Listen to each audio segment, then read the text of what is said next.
Hello, 1G rolling পজিশনে 50 millimeter ডায়ামিটারের mild steel pipe এবং 3 মিলিমিটার ওয়াল থিকনেসের structural pipe welding butt joint সেশনে স্বাগত। আসুন এই অধিবেশনের উদ্দেশ্য দেখি। এই সেশনের শেষে আপনি জানতে সক্ষম হবেন অঙ্কন অনুযায়ী MS পাইপ কেটে প্রস্তুত করা, পাইপগুলিকে ফ্ল্যাট পজিশনে সেট করা, nozzle filler rod sizes, gas pressure এবং ফ্লেম নির্বাচন করা, রুট গ্যাপ এবং পাইপস ট্যাক ওয়েল্ড সেট করা। ডিপোজিট রুট রান 3টে থেকে 12টা পর্যন্ত চলে। সারফেস ত্রুটিগুলির জন্য পরিষ্কার এবং পরিদর্শন করার বিষয়গুলো। পাইপ জয়েন্টের বাট ওয়েল্ডিং জন্য ব্যবহৃত যন্ত্রপাতি এবং সরঞ্জামগুলি হল hacksaw, metal files, bevel protractor অথবা multi weld gauge, bench vice,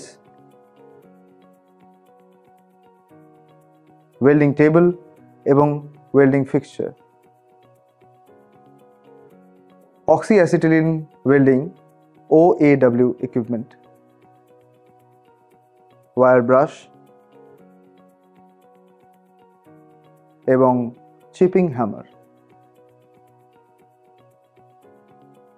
এখানে অক্সিঅ্যাসিটিলিন ওয়েল্ডিং OAW প্রসেস ব্যবহার করে 1G পজিশনে 50 মিলিমিটার ব্যাস এবং 3 মিলিমিটার ওয়াল থিকনেসের একটি MS পাইপে বাট জয়েন্ট ওয়েল্ডিং করার পদ্ধতি রয়েছে।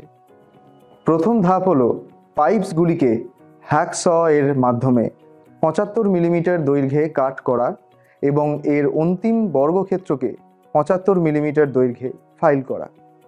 নিশ্চিত করুন যে পাইপ এন্ডগুলি পরিষ্কার, মরিচা, গ্রিস বা অন্যান্য দূষিত পদার্থ থেকে মুক্ত এবং প্রয়োজনীয় কোণে বেভেল করা হয়েছে। একক পাইপের বেভেল কোণ প্রায় 30 ডিগ্রি হওয়া উচিত এবং দুটি পাইপসের মধ্যে ব্যবধান 1 থেকে 2 মিলিমিটার হওয়া উচিত।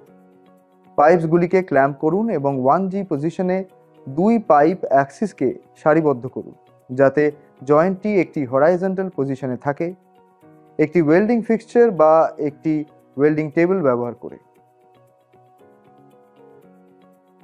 ওয়েল্ডিং টর্চ, অক্সিজেন এবং অ্যাসিটিলিন সিলিন্ডার্স এবং রেগুলেটর সহ OAW ইকুইপমেন্ট সেট আপ করুন।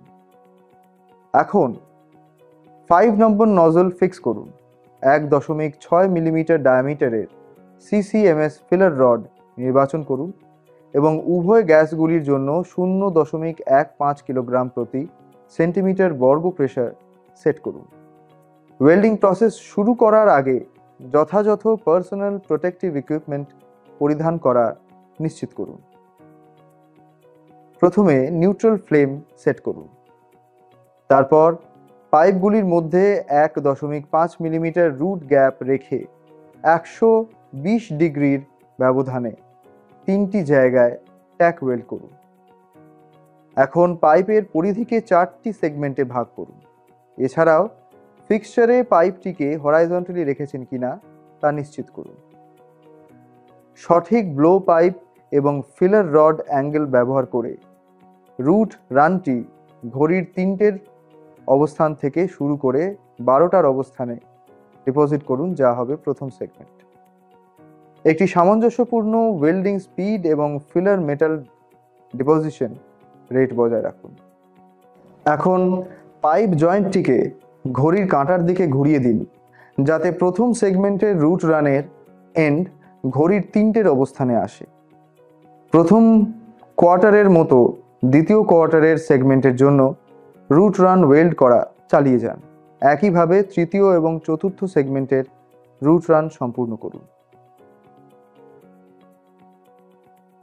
সম্পূর্ণ রুট রানে রুটতে একটি কি হোল মেনটেনিং রেখে রুট পেনিট্রেশন নিশ্চিত করুন। স্টিল ওয়্যার ব্রাশ দ্বারা রুট রান পরিষ্কার রাখুন। এখন 5 নম্বর সাইজ নজল সেট করুন। 2 মিলিমিটার ডায়ামিটারের CCMS ফিলার রড নির্বাচন করুন এবং 0.15 কিলোগ্রাম প্রতি সেন্টিমিটার বর্গ গ্যাস প্রেশার সেট করুন। নিউট্রাল ফ্লেম সেট করুন এবং ভি এর ফেসগুলিকে সঠিকভাবে ফিউজ করার জন্য ব্লো পাইপে সামান্য উইভিং ব্যবহার করে সেকেন্ড রান ডিপোজিটিং করে ভি গ্রুভ পূরণ করুন। নিশ্চিত করুন যে ওয়েল্ড বিডটি ইউনিফর্ম এবং পাইপ সারফেসের সাথে ফ্লাশ করা।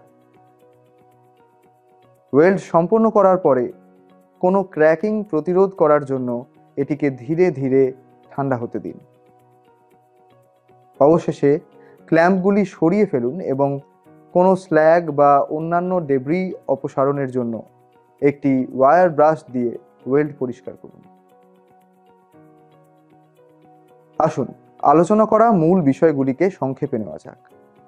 হ্যাকস দিয়ে পাইপগুলিকে 75 মিলিমিটার দৈর্ঘ্যে কাটুন এবং এর শেষ বর্গক্ষেত্রকে 75 মিলিমিটার দৈর্ঘ্যে ফাইল করুন।